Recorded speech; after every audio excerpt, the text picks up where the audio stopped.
ou não. A gente pode fazer o fuso em qualquer horário, ou no Brasil, qualquer país, né? Ou no Brasil ou aqui. Para mim eu não vejo problema nenhum. Sempre quando eu cheguei para lutar aqui, eu sempre cheguei assim, dessa maneira. We work the time zone already in camp in Brazil, so it makes no difference what day I get here for the time zone. The arena's climatized, so the weather makes no difference to me. So we always get here on Tuesday when we fight in Vegas, and I had no different this week. Thank you. And then just quickly, if I could, for Frankie and Chad, I'll ask you the same question. We'll start with Frankie. Obviously, I think the winner of this fight is definitely in line for a title shot. I mean, there are scenarios where there might be a rematch or something, but got to think the winner of you two guys is fighting next. Do either of you have a preference to which man you would face to take the belt away from? I don't care, man. I just want a shot at that title, bottom line. Yeah, I mean, I basically just want to fight whoever has the belt at this point, man. That strap is the ultimate goal, and been close a couple times, so I've tasted it, but thank you. Yeah, we've been so close, man. So whoever has a belt.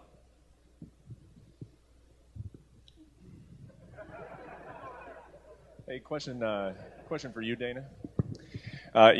You've always said that you promote the fights, you put on the fights, and then the fighters decide the fights. And you gave up a long time ago hoping for certain outcomes. But, you went on that world tour and you spent a lot of money promoting a fight between Jose Aldo and Conor McGregor. So when you watched that fight at UFC 189, can you kind of just talk about, were your emotions a little different as a promoter watching that and saying, we could see a fight between Aldo and McGregor kind of disappear here if Mendes pulls out a victory?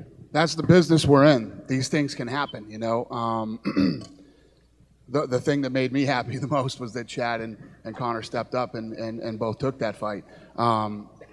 Anytime you step into the octagon, there's risk, and anything can happen. It's been that way for 15 years, and it will always be that way. What I love when the opportunity is there, and guys take it or girls take it, and like I said, in that case, save the fight. And sometimes in combat sports, obviously, you lose half of the fight just goes away, and then you reschedule it. Can you talk about what went into the decision? Because he did have a title fight at 189. Was it just Conor's insistence of saying that I want to remain on the card? Is that basically what kept him on UFC 189? On the last card, Conor? Yeah. I mean, we literally went to Conor's house and talked to him, and he said, so what's the plan? He said, Mendes said he'll take the fight. He said, then we fight Mendes. It literally was that fast, and that was literally the conversation. Then when Joe Duffy pulled out of the fight, didn't pull out, had to be taken out of that fight. Then Connor's called and said he wanted that fight. He wanted to fight Poirier again in Ireland, and then he would come and fight Aldo after that. And then that's when I said, "You're nuts, and we'll figure out Ireland. Don't worry about Ireland." And then just one question for Conor. Obviously you have become somewhat famous for predicting how your fights are going in, and I believe you made kind of two different predictions. On the media call, you said that you couldn't see him getting off of his stool after the first round. I think I've also seen maybe a 4-minute knockout. Now you're here the week of the fight. What is your prediction for the fight? Yeah, I feel within 4 minutes the shots will have landed. It's on him after that. I feel anything after that 4-minute mark of the first round will be a formality. It will be on him where he is mentally, where he is physically, and how much he truly wants this. I see him crumbling towards the end of the first, or not answering the bell for the second. But it will be wrapped up inside one.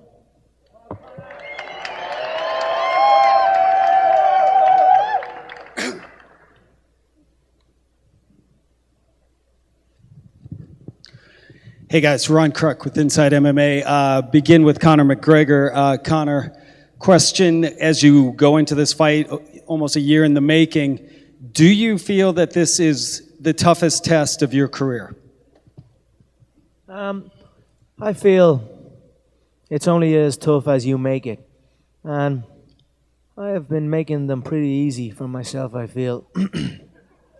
I feel this one will be a spectacle. This one will be a master class. This one will be the changing of a guard. Me bringing in a new era in fighting, in approach, in everything. I am a man with something to prove. And a man with something to prove is a dangerous individual. But at the same time, I am calm. So I will go in calm, dangerous, and look to show the world the new age. And a follow-up to Jose Aldo. Jose, there were some rumors that after this fight you may retire. Can you address that? Is there any truth to that? Não falei nada disso, né? Pessoas não sei por que chegaram a comentar isso e falar sobre isso. Pô, já estou me aposentando, tenho apenas 29 anos ainda, então calma que tem muito mais ainda pela frente. No, I didn't say any of that. I don't know why people are commenting on that, but I'm still 29. They want to retire me, but I got a lot ahead of me. Very good. And a final Just goes question. to show you don't believe any of the bullshit that you guys write out there. It's not true. Question for the champion, Chris Weidman. Chris, as you go into your fourth title defense, you've accomplished a lot in this sport, but do you feel that you are still going into this fight needing to prove yourself? You know, your last fight, you said, stop doubting me, but do you feel that you still have something to prove?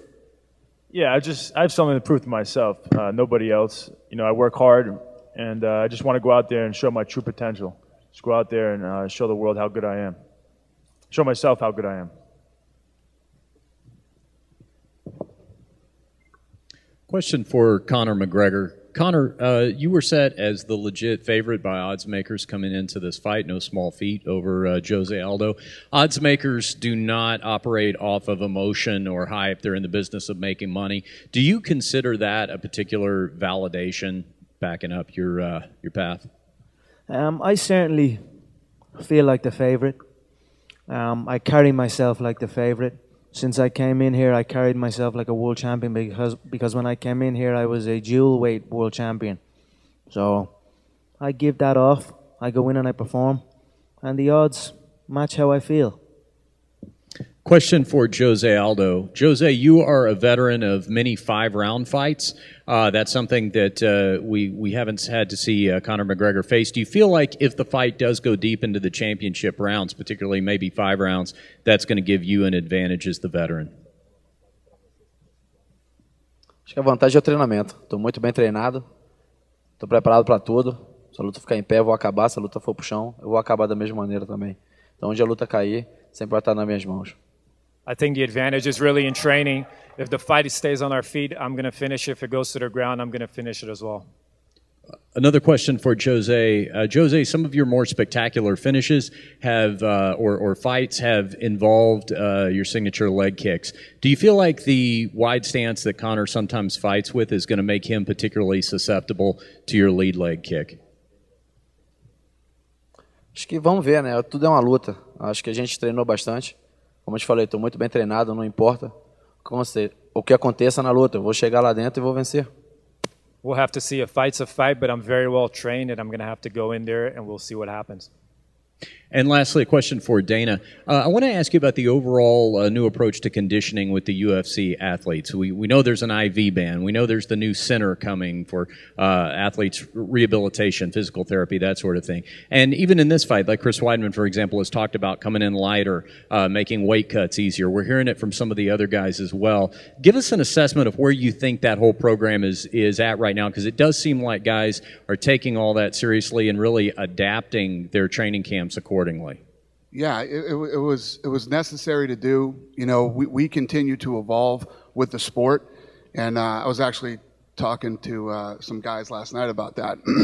You know, as the sport continues to grow, we continue to evolve, and one of the things is obviously the USADA deal is, you know, the best drug program in all of sports. Number one, number two, this new facility. For instance, if something happens to Tom Brady, the Patriots don't send him to a doctor and then send him home for 12 months and say, hey, call us when you're better. You know, they're on top of his rehab. They make sure that he has the best physical therapist working on him. And these guys are getting educated on how to train and how to stay healthy. And that's the next step for the athletes that are in the UFC when this center is built. And finally for you, Dana, in terms of a potential rematch, we saw coming off with Holly Holm and Ronda Rousey, you said something to the effect of you'd have to be crazy not to make that rematch. But in that fight, we had a big underdog defeating an overwhelming favorite. We don't have that in this main event. This is a pretty closely matched main event. I mean, are there many scenarios that you wouldn't see making a rematch regardless of the winner as long as it's a compelling fight? I mean, you can't even talk about rematches until the fight is over. You know, I don't even know. You got to see how the fight goes, what happened. It depends on the two people in the fight. Ronda Rousey's never lost. She's she's been the only 135-pound champion in the UFC. So it depends on the fight.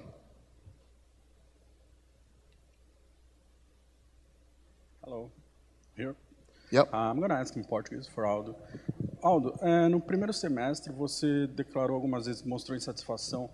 Speak up a little. Speak up and put that thing closer to your mouth. Yeah. There you... Okay, sorry. Yeah, no, it's all right. No primeiro semestre você demonstrou um pouco o quanto que a turnê mundial te incomodou de viagem, enfim.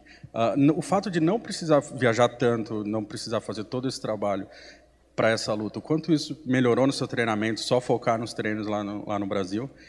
E se você chegou a usar aquela camiseta com proteção na costela que o Lorenzo te deu?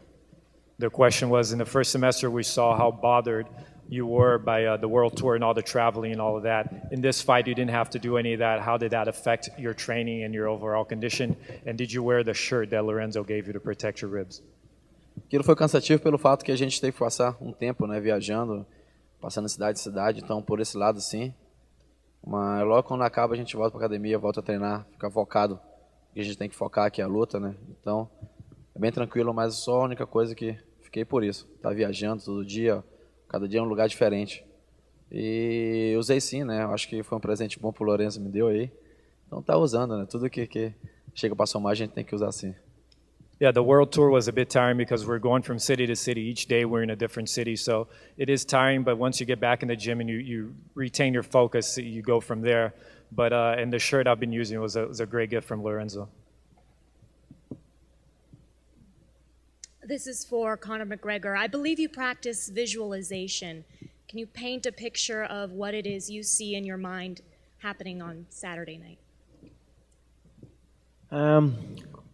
I visualize entering the contest unpredictable. I will pressure him. I will evade him. I will strike him with every limb. The knee, the heel, the fist, the elbow. I will be a ghost in there. He will think I'm there, and then I am not there. He will think I am not there, and then I am there.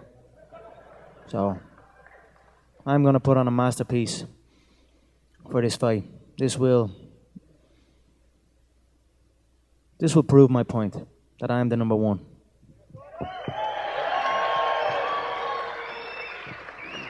And for each fighter, what weaknesses do you see in the other man's fight game as well as mentally?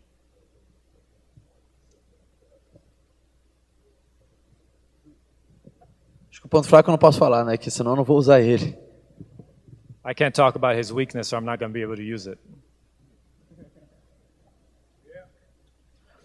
I feel Jose, like many individuals in the game, are stuck in a routine, stuck in the same pattern. They enter the same, they exit the same,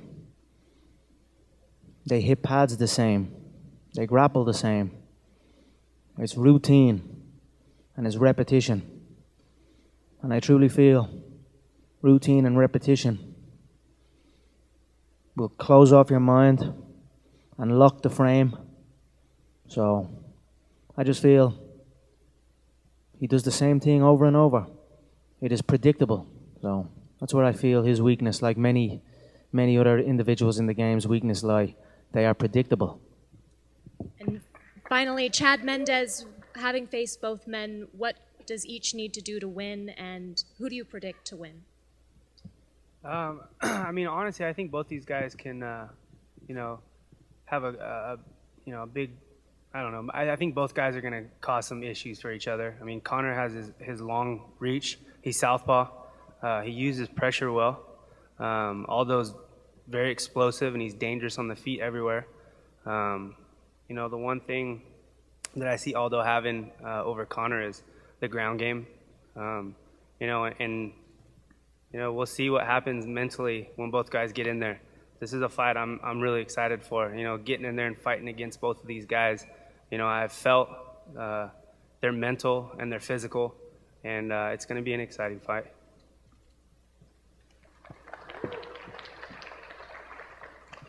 Question for Chris. Chris, talk a little bit about the middleweight division. To win and retain your title, you've been in the cage with like a who's who in the sport. Talk about how there's like no nights off whatsoever in your division. I didn't hear the end of that. What was that? I said to win and retain your title, you've been in the cage with like a who's who in the sport. Talk about how, it's no different Saturday night. Talk about how there's no nights off in the middleweight division. Yeah, no, I think this is the toughest division in the UFC. And I'm lucky enough, to be in it and be able to prove, where I'm at against the best guys in the world.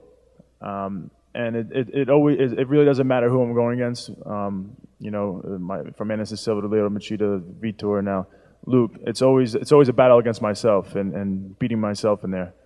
So just working hard every day and staying focused. If I take control of that, there's no one beating me. Conor, you've worked so hard to try to penetrate his psyche. How do you know that you've been successful at doing so? I haven't worked hard to try and penetrate his psyche. I have simply carried myself, and I have been true to myself at different stages of the process. I reacted the way I naturally reacted in that given time.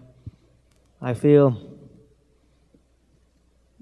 you cannot let an outside influence get into your head. That's on you. So he has allowed that to happen, but I did not set out to do that. That is simply what he has allowed happen. And Jose, have you allowed Conor's words to bother you, or is it something that you've just brushed off? Não, para mim isso faz parte, isso é show.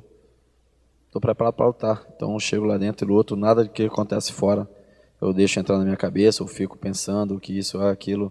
Não, confio nos meus treinadores, confio em mim e sei no meu potencial. No, I really don't dwell on what he said. I'm here to fight, and that's what I'm going to do. Whatever he says, it doesn't get to me. I have faith in my trainers and my coaches to go in there and finish the job.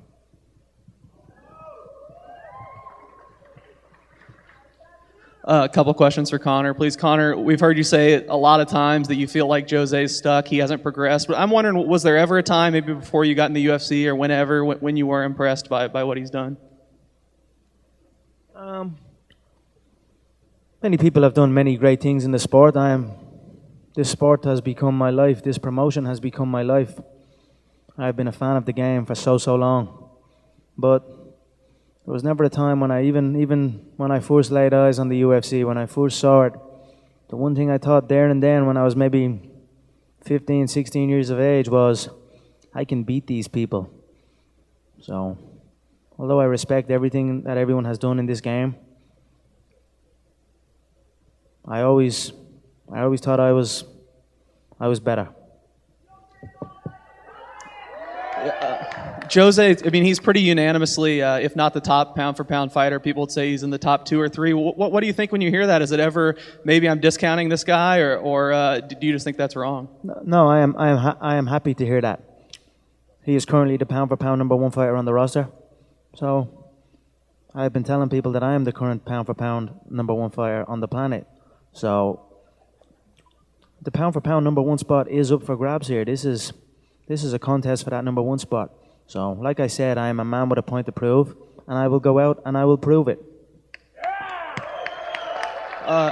And lastly, I think against Chad, a lot of people were taken back where you kind of taunted him a little. You had your hands down. You talked to him throughout. Is that something we might see in this fight again?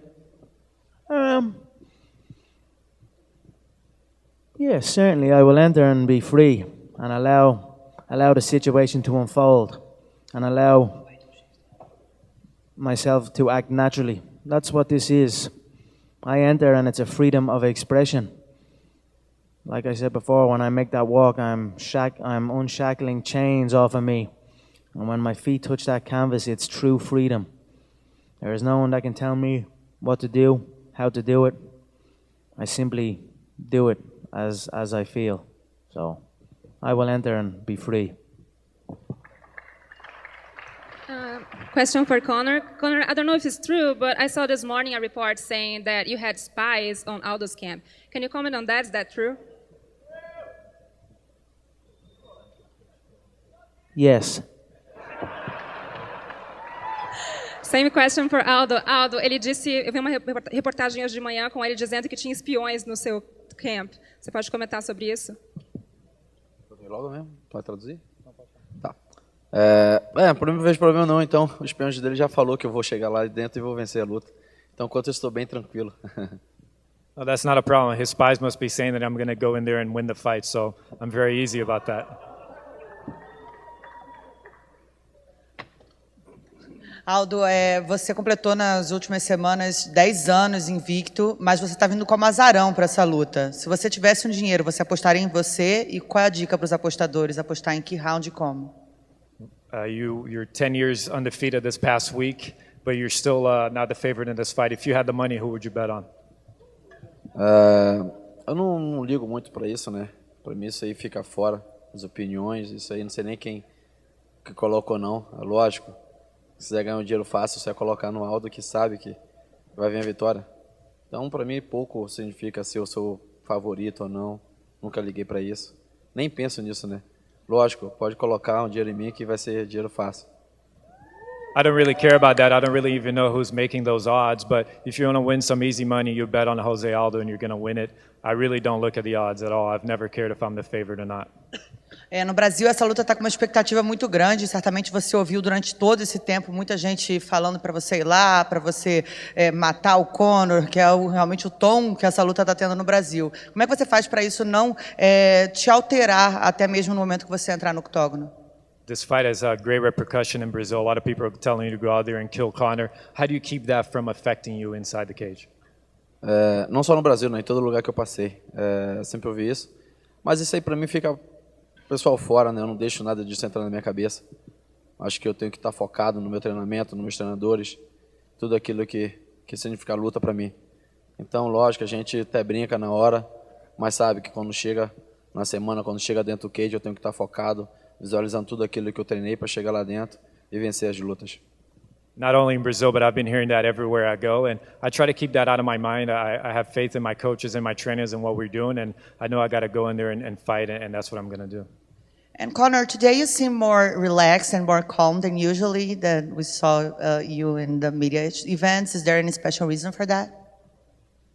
Like I said, I am in a state of zen. The closer the fight comes every time, I say it over and over, the face becomes blank. There is no face. It's just blank and a fresh body type. Back in the World Tours, a different time. Like I said, I acted true to myself in that moment.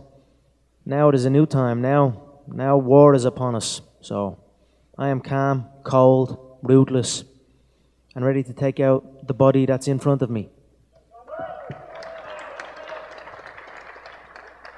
A question for Conor over here. To your left. I'll stand up. Good to see you. A couple questions for you. First off, I feel like I've asked you this question, and many people have in the past. Do you have something to prove? Do you have something to prove? You've always said, I don't have anything to prove to anyone. But today, twice you said, I will prove my point on Saturday. Why has that changed? I enjoy listening to the reasons why I'm here, the excuses of previous. There are many times they look to discredit me, what I've achieved in my career, in this company. So, right now I feel I have the right opponent, the pound for pound number one. Undefeated 10 years, the only featherweight champion. What can they say now? What can they say after Jose falls? So I look forward to proving my point and what I've been saying over these years. A couple days ago, the new boxing heavyweight champion of the world, Tyson Fury, said that you have copied him every step of the way. What's your response to this? There are many times in the game you get compared to other fighters. I've been compared to everybody. I've been compared to Chael. I've been compared to Anderson. I've been compared to Diaz. I've been compared to Muhammad Ali. Now you're trying to compare me to Tyson Fury. But I'll continue to say I am my own man. I am on my own journey. Tyson is an amusing character. But that's it. I don't really I am me. I am nobody else but me. And I know you said you're in a state of zen and you're relaxed, but I must say this is probably the most casually dressed press conference that I've never seen you wearing a shirt like this. Usually it's the three-piece, all that. Is that part of the zen? Because even for 189, you were wearing the black suit, the slick back hair and everything. It's a little jarring, I must admit. I still feel looking around the table that I am the best dressed. Okay. Fair enough. And a question for Luke. We've been here for around 30 minutes. This is your first question. And I see you kind of stewing there, going back and forth. And I felt in the embedded, there seemed to be a good relationship between you and Chris, but it's gone to another level, and you're swearing a little more. You just seem a little agitated. Is this kind of feeding to that right now? That you're being a little bit overlooked? I don't feel agitated whatsoever. I feel ready. I feel this is my time.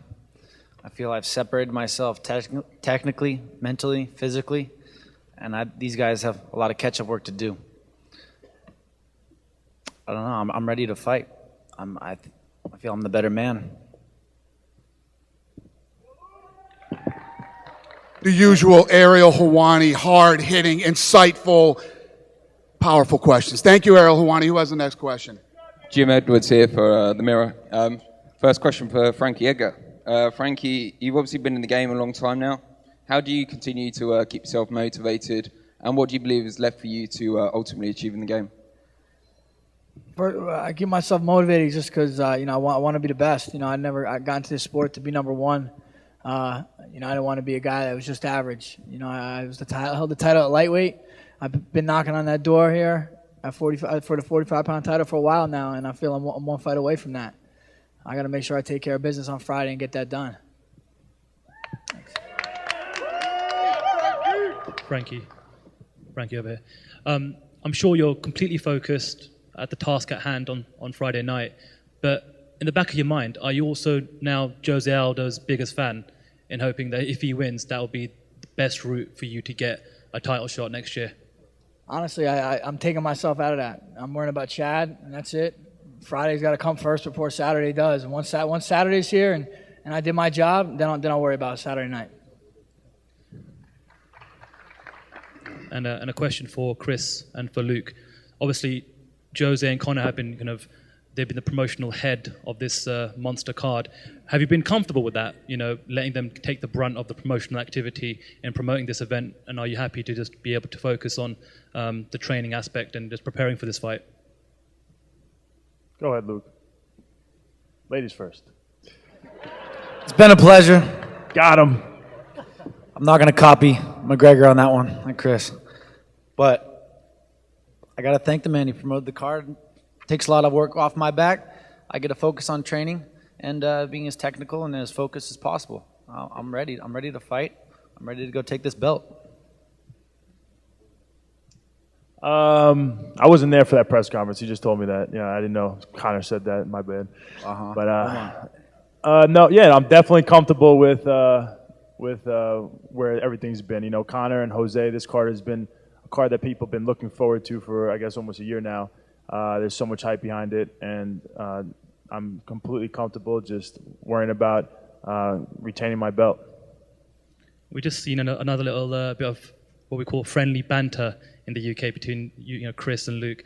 Is that all this is? Is there a lot of mutual respect, or have there been anything said between the two of you that has maybe gone a little below the belt, so to speak? There's always been mutual respect between me and Chris, but this is the world title. This is about taking another man's food off his plate. He's got kids to feed, and I got a statement to make. This is everything we work for our whole lives. Obviously, you're in the gym torturing yourself day to day. You have to pick yourself up, and there's another man trying to take this from you, trying to take what you earned, what you worked for your whole life. Obviously, tensions build as your focus gets closer. We realize what's on the line. We're the best two middleweights in the world, and you guys are in for a show. We'll take one more question. Question for Luke. Luke, you, as a former Strikeforce champion, you come over with that group that, some had doubted, hey, can they succeed in the UFC? Of course, you and your teammate Daniel Cormier have proven everyone wrong. Can you just talk about that journey coming from Strikeforce and into the UFC, and now that you're on the cusp of a title fight?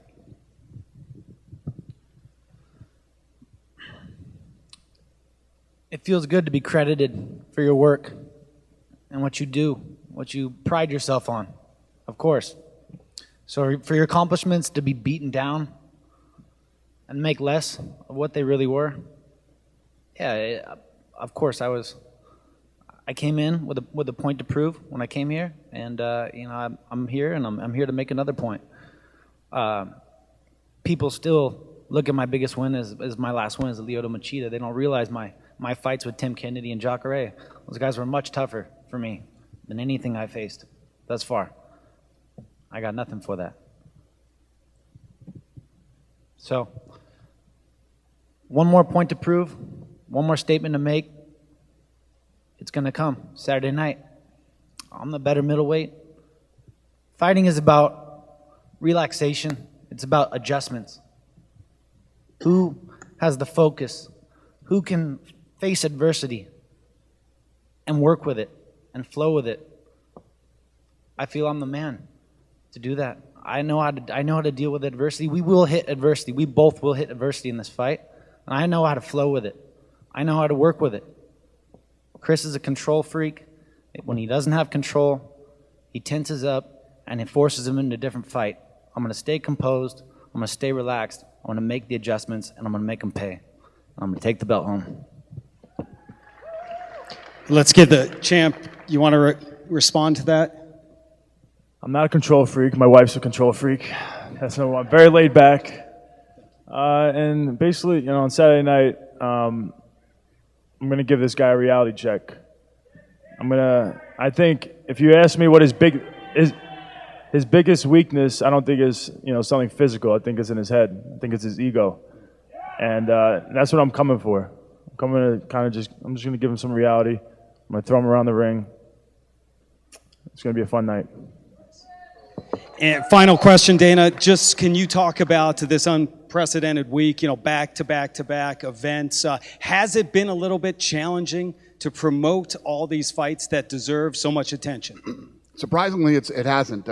This thing has really come together perfectly, and it's been a much easier week than I would have anticipated so far, and all good. We'll see you guys Thursday, Friday, and Saturday. Thanks for coming out.